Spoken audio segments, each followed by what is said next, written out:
what excites you about the industry, about leadership? This industry is extremely resilient. I'm happy that I've chosen an industry that food's not a fad. Everybody's going to continue to eat, right? And at the end of the day, how could you not have fun, selling food, candy, and snacks to everybody? I mean, that's a pretty cool experience. Because at the end of the day, as leaders, it's about creating a feeling.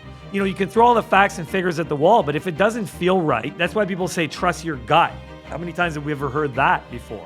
One of the biggest, most important mentor in my entire life across all spaces is my wife. My wife of 37 years, she is absolutely the wisest, most intelligent, emotionally intelligent person I know. If we look at your culture within Harbor Foods, have you seen it evolve over time? I think, and we think, it's everything. It means everything.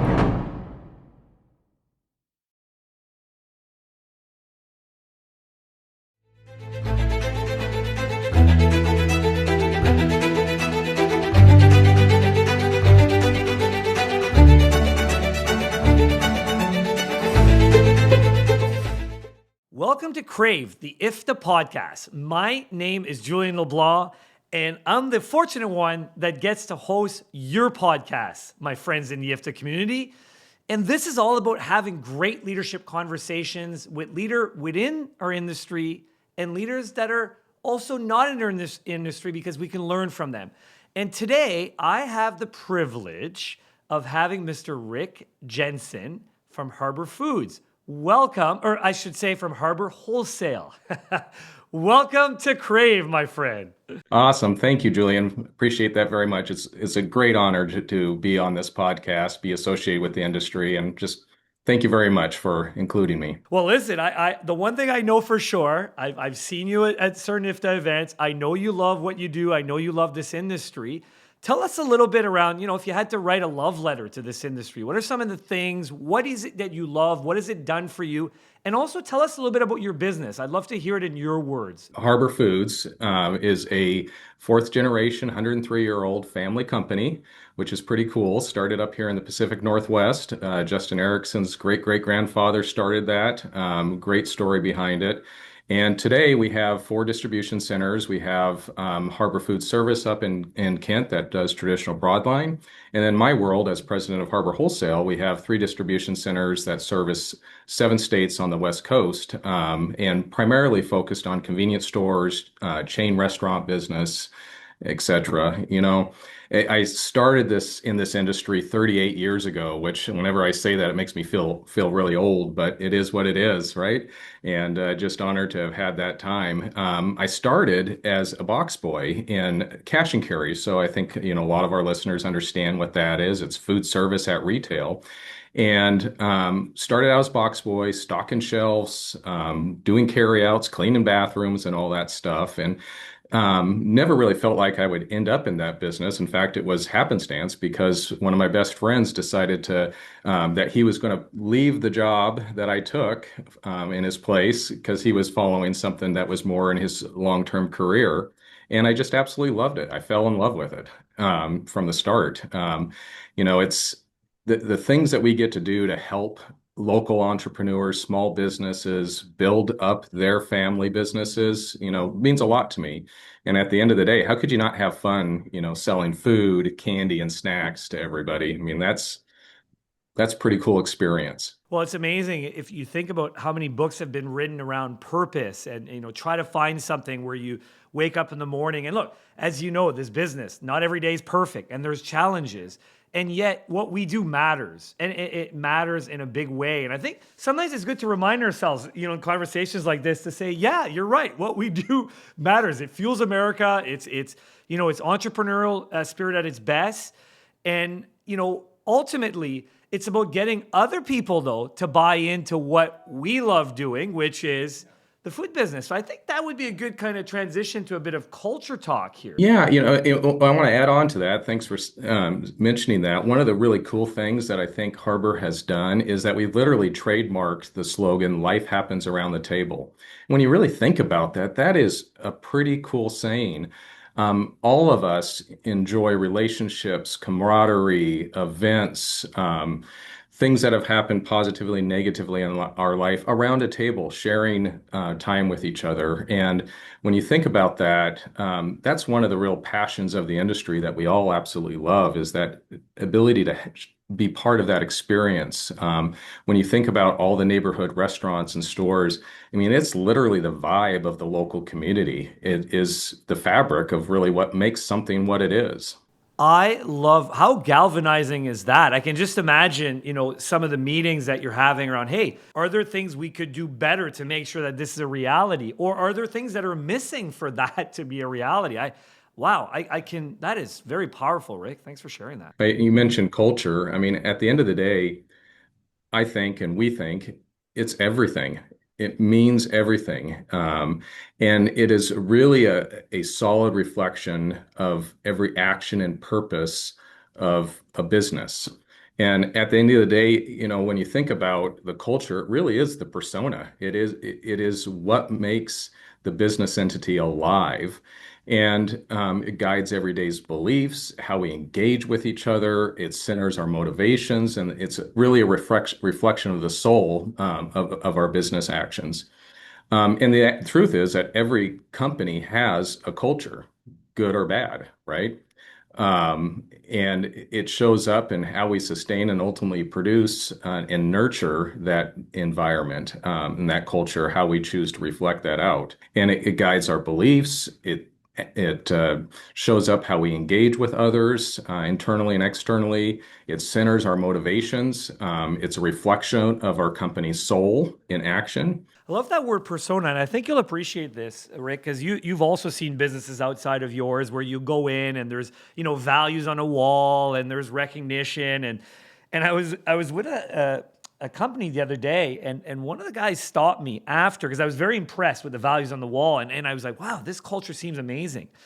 He said, Julien, it used to be amazing, but we've lost our way. There's just something that doesn't feel the same. I said, why is that? I see all these values. He says, you know what? These are just words on a wall.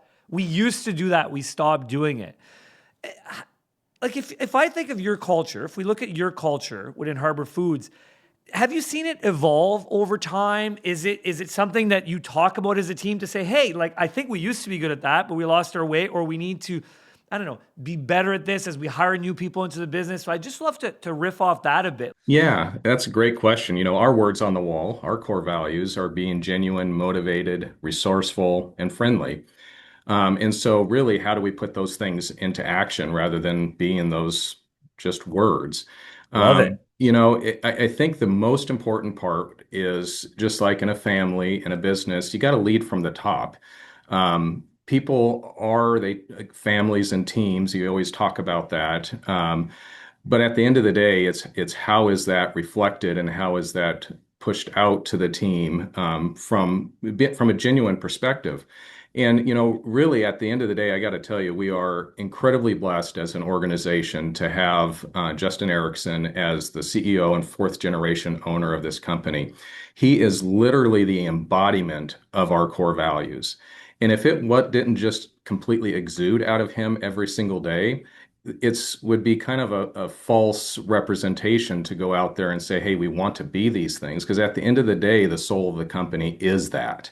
And so each of us have that responsibility to take ownership of that. In fact, we did one of our all company town halls not too long ago. And it was really important for me as we continue to grow this company and the number of team members that we continue to propagate that culture throughout the organization. So one of the things I told the team, I said, this amazing culture that we have is not a gift that's laid upon your feet. This is a responsibility that we all have to be good stewards, be good representatives, and be moving that forward through our own departments and in our own interactions with people day in and day out. It's not a gift, it's a responsibility to continue. What a powerful word. If for our listeners, so you're part of a culture. Now, I would also say this is a good call to action that if someone's not happy with the culture they work in, then what are you doing to make it better? Because I love this notion, Rick, of yes, it's top down. And I would argue that every single team member has a responsibility to make sure that they work in a culture that they want to thrive in, that they deserve. It's a privilege. It's a responsibility. That's a big word. It's a responsibility. When we do our annual coaching reviews, the annual process that Yes. Yes. companies go through, those are critical and center components of that review, those four core values. How are they interacting with those core values? How are they living up with it? How are they supporting other team members in their journey with the core values? And if there's not alignment with that core values, again, like I said, if you're not, you could be the best at what you do, but if you're not aligned with those core values, then it's not going to work long term. I had that personal experience. I've been with Harbor for 6 years now. So when I came in right in the middle of COVID 2020, Oh, and what great timing, yeah, Rick. yeah, absolutely. April, May 2020, time we'll never forget. But Yeah. anyway, when I was doing the interview process, there was many of them. I knew, not because it was a checklist, but in front of me, but I knew by the nature of all the interviews that I was doing with the various people, became very clear that they were looking for alignment with the culture. Because there's a lot of people that can fill out the resume and check the boxes, but at the end of the day, you got to be able to live and be part of that culture. And it was very evident to me. So I take that responsibility now, that the Erickson family has created, and have it a significant duty of mine to make sure that it continues to grow throughout our organization. One of the things that I'm really proud of, and we all are proud of, is that for 4 years in a row, Harbor has been awarded one of Washington's best places to work. And that's super Wow. cool, because that's not us as executives saying, hey, look how good we are. These are literally our team members throughout every rank of the organization rating us on how we're doing as a company. And to receive that is pretty cool. Got to go up to T-Mobile Stadium, which is where the Seattle Mariners play, Yes, yes, yes. and run the bases after getting our award, and had a great experience of a team with the team every year when we get up there. So we're looking forward to doing that again this year. Well, I'll tell you, we really enjoyed living in Canada, Rick. We really enjoyed playing you guys last year in the playoffs. So. Yeah, I know. Oh boy, you had to bring that up. Maybe again this year. How about that? We'll have another podcast on Jay's Seattle. There you go, Mariner. Hey, one of the things on values, I love everything you're saying here, and I love there's a couple of key components. Obviously, you got to role model it, so I love that it goes all the way up to yourself, to your fearless leader, your CEO. Are there things you're doing? So if I go in your offices, I might see it on the wall. I would see it reflected in performance reviews or coaching reviews at the end of the year. I would feel it. To your point, you felt it in the interview. I love that it was a bit of a gut check to say, okay, we think this guy might check the boxes in terms of being able to do the job, but is he a cultural fit? Do you do any training around this? Is there things that HR does? Like, are there other ways to kind of make sure that the values are at the forefront? I'd love to just explore that for a few minutes here. From words on the wall, we put that in all of our internal and external marketing, just to make sure that continues to be present. And certainly we have part of our onboarding and our continuous education program, things that show up as part of our core values, how we treat each other and how we interact as a team. And we've got this online training service called University of Harbor, which our team logs into, and it was able to not only learn technical skills and specific things within their areas, but also, again, we do talk about culture and how we show up as people. And it is a work in progress. I can definitely say, making sure you always have the right team members on board that are aligned with that culture, regardless of skill set. I've made some mistakes in that in the past. And I learned early in my career. I had one particular leader on my team years ago in a different company, super great, but as far as a functional team member, but did not play well with others outside of the organization, and a lot of times inside of the organization, a bit of a bully, if you will. And after we parted ways, it really put the light bulb on of how toxic that good performing Yeah. employee was. And so it is something that I've learned from, and that I share that experience with others around the company, is to make sure that we're always looking for those values and get rid of that. I mean, a toxic person is like a slow killing crop, at the end of the day, and it will limit the amount of fruits that you're able to produce as a company or a farmer. Listen, I was having a similar conversation around culture with one of your colleagues, because obviously I get to interview all these great leaders within the IFTA community. And someone said, Julien, I can tell you exactly the culture that you're walking in based on the worst behavior they tolerate, which was interesting. And this is a perfect example because, in theory, maybe this person was even over delivering in terms of hitting their numbers. But if how they did it, teed off everybody around them and they were just hard to be around,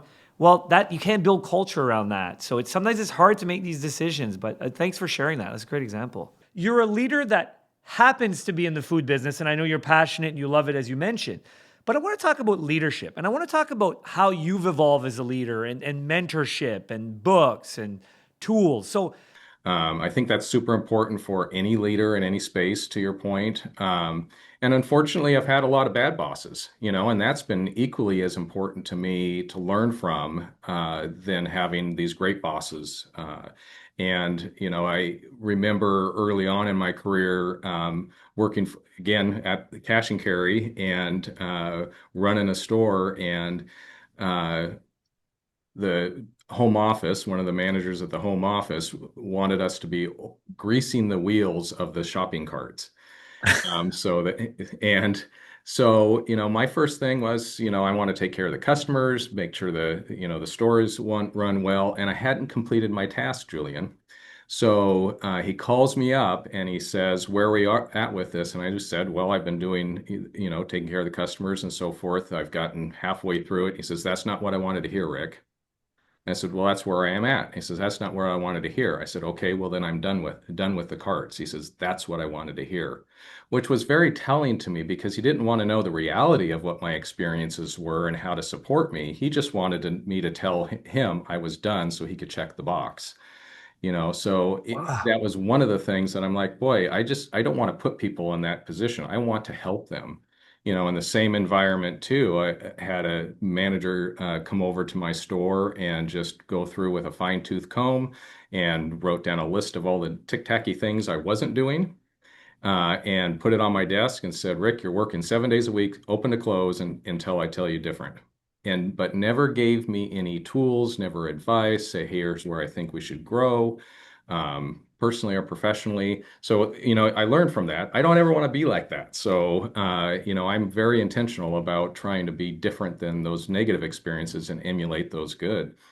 You did ask me, about mentors, and that's super important. And yes, I do have some. And one of the biggest, most important mentor in my entire life across all spaces is my wife. My wife of 37 years. She is absolutely the wisest, most intelligent, emotionally intelligent person I know. And she's had a great career herself. So she understands, the business challenges that we have with people or outside stressors and so forth. And honestly, if I didn't have that great partnership, I would not be where I am without her support for 37 years. I've been in the business for 38, so she's experienced everything, even from that phone call about the shopping cart tires. The other thing that I do that has been very impactful in my life as well is that I meet regularly with a life coach. And that person, we talk about everything. It could be things that are going on personally. It could be professional things and how to help, an outside voice to navigate things. But that has been an enormous gift for me across all aspects of my life. And I really think that having that connection and having outside mentors is one of the most valuable gifts you give yourself. And when you give yourself that gift, you give others because there's so many things I've learned that I've been able to then share with others. I mean, I've learned better to how to deal with stress, anxiety that we all have. I mean, we're human at the end of the day. I understand better the whole model of think, feel, choose. that's all part of the process, that we shouldn't just make a decision, feel and choose, that we need to think, feel and choose. Don't lose that given ability to have instinct, but also have logic and make that. And the other thing too is it's taught me to give myself grace too. And, if I screw up an email or something like that, I'm not beat myself up. I'm just like, okay, well, grace to self at that point, and I'm not perfect, so we'll keep on moving. You'd be shocked, Rick. I don't know if this surprises you if you've tried this even with your team or even some of your friends. When I ask the question, do you have a mentor? How many people kind of pause and say, actually, I don't think I do. And then they're like, Julien, I should find a mentor. And I love that. You got me thinking. My wife is one of my mentors as well. I never looked at it that way because I looked at her as my life partner, my best friend, obviously, but wow, you're right, because she understands your strengths. She understands when you're not at your best. So I love that mentorship starts with your wife at home. You then have a coach, because I love, being an athlete. The day you think you're good, you're probably screwed, right? Like, I don't care if you're a golfer and you just had the best round of your life, you still could benefit from someone taking a look at the swing. This idea of a kitchen cabinet is so brilliant because, like, together is better. Don't try to do this alone. And I'm assuming in this group by design, Rick, it's probably some people that are doing very different things in life than you are. Is that an assumption that is fair? Or? Well, I would say yes, in that nobody at this point is running distribution. Okay. Like I'm, Yep. are they in the industry and circled around? There's names you would know within that. Yet, of course, and there are some that have parallel industry in that. And, I'm always looking for more people to join the kitchen cabinet. So, Well, listen, I think that's why I had Angie and Aaron help me launch through the podcast the transformation of the big IFTA events, where we're merging kind of distribution solution conference and smart. And I think for exactly what you said, that's why it's going to be such a force multiplier. Is you'll have salespeople interacting with operation, you'll have operation interacting with marketing, and I think, to me, what's your thoughts around this? Because I mean, it's a big deal, right? We're all going to be in San Antonio. We're kind of bringing everybody together. all parts are important to the business, and all parts working together closely and understanding each other's challenges and opportunities and how they interconnect with each other is super powerful. And so if that isn't organic already in an organization, bringing them together intentionally in this format is really a really great move. And again, I challenge everybody who's doing that is, don't sit with your team. Don't sit with your, the clique of the segment of the part of the business that you're with, operations or sales. Intermix, because that's where the big power is. I'd love to talk a little bit, because you've now just told me you're an introvert. How have you learned to lead as an introvert? Are there inspiration? Are there books? Are there TED Talks? You mentioned LinkedIn. But I was talking to our internal recruiter, and she put a book on my desk, which I read, and it's called Quiet: The Power of Introverts in a World That Can't Stop Talking. Was written by Susan Cain. And at the end of reading that, I was like, yeah, that's me. And you know what? I'm proud of that. I'm proud of who I am. And it helps me better understand and not feel like, oh, I wish I would be like somebody else, but really lean into who I am. As it turns out, from reading the book, about a third of our population are introverts. And it doesn't mean that they're shy and sitting in a basement. They're all amongst us every single day. It's just, how do we get our energy? How do we recharge? I'll be one of those people, candidly, if I'm spending all day speaking to people and engaging, I need to go take a time out for myself and rebuild my energy. Whereas others may just kind of, that's how they get their energy and keep going. And I think there's a real error. Again, this learnings from this book. I think that there's a real error, a mistake that a lot of us make in business and in life, that we listen mostly to the loudest and most vocal person in the group. The error is not leaning in or calling out those that are more quiet, that are thoughtful, and allow for their voice to be heard in a comfortable environment so they can provide the value we all know they have. They're just not as willing to or have a need to be the first one to speak. Say, first of all, that's a great book recommendation. That's the gift that keeps giving on. I've gifted it quite a bit over the years. And I must say, Rick, it completely changed my approach to how I facilitate workshops as someone that loves facilitating workshops, where because I'm an extrovert, it was never out of lack of respect. I just sometimes would, okay, let's go break out now, huddle around and come up with thoughts. And I try to engage everybody to participate. And now I will consciously say, hey, let's all take a couple of minutes to write down our thoughts before we get into groups. And then once we get into groups, I'll even call it out to my extroverts to say, hey, if you're like me, we probably take 80% of the airtime. Let's make sure that we listen to everybody in our smaller groups. And then when it's time to have someone represent the group, let's make sure that we have different people do it. And it's amazing because I mentioned my wife's an introvert, phenomenal in front of people, phenomenal presenter, does all the things I do even better, even though I'm an extrovert. But for whatever reason, we've labeled ourselves sometimes. We identify, oh, I'm an extrovert. I'm supposed to put my hand up even if I'm not ready. So now, funny enough, I take on almost, not introvert energy. I don't think you can change it. But what would an introvert do in this situation? They would listen.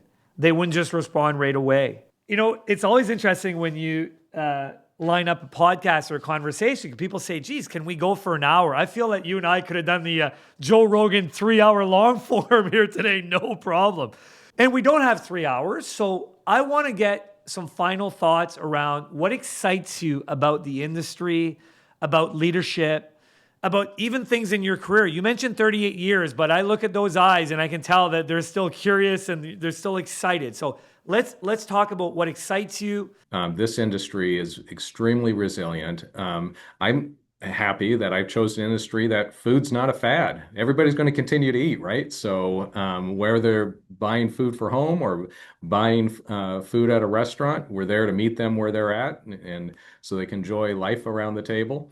And so super happy that chose a business that's going to be around for as long as the human race is going to be around. I'm also very, very excited about the innovation and entrepreneurial spirit of those that are in the retail and hospitality industry. Wow. I think you'll appreciate this. It was last week. I was leading a workshop, and at the end, we do the key takeaways. And it's not something I said. It's obviously how this person connected the dots with a few things. And their key takeaway, they shared in the front. You talk about Brene Brown vulnerability. They shared in front of everybody, their team. They said, look, it's impossible to make others feel good if I can't feel good about myself.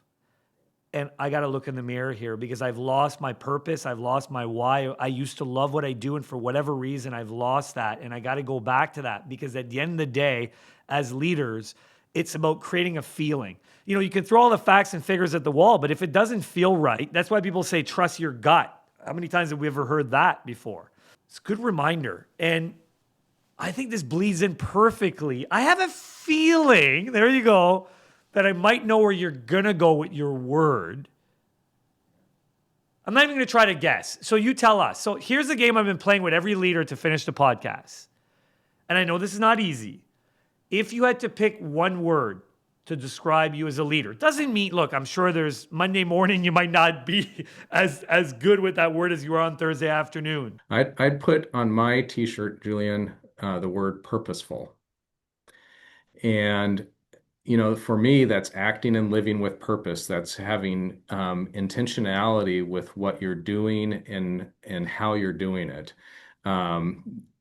That you're walking into a room with a thought of where you want to lead this conversation, how you want to interact, how you want to show up.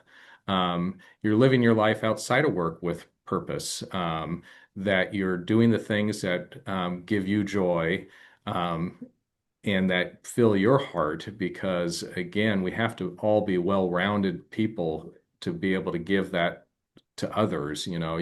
It's really that setting up your day with intentionality. I can't think of a better place to end this conversation. I feel like you've created the Be Purposeful movement, right? If there was a hashtag to it for LinkedIn, if there was a, I don't know, I'm sure the .com is taken already, but Be Purposeful. I think that is Be Purposeful. I love it. And I'm going to end here by thanking you, our listeners, for investing some time in your leadership journey. And hopefully there was a few insights, a few thoughts that were provoked. Maybe it's something you already knew, but that was positioned in a different way. And with that said, I believe more than ever that together is better, and go rock it. Thanks for joining us. And thank you, Rick. It was an absolute pleasure having this conversation with you. Thank you, Julien. IFDA does it right. They bring people together with intention, and they do a phenomenal job in every single conference that they put together. I really view this as a convergence of two amazing forces. The ability for us to be able to network within peer groups within our industry is so powerful, and it's one of the only reasons why I've learned so much over the years.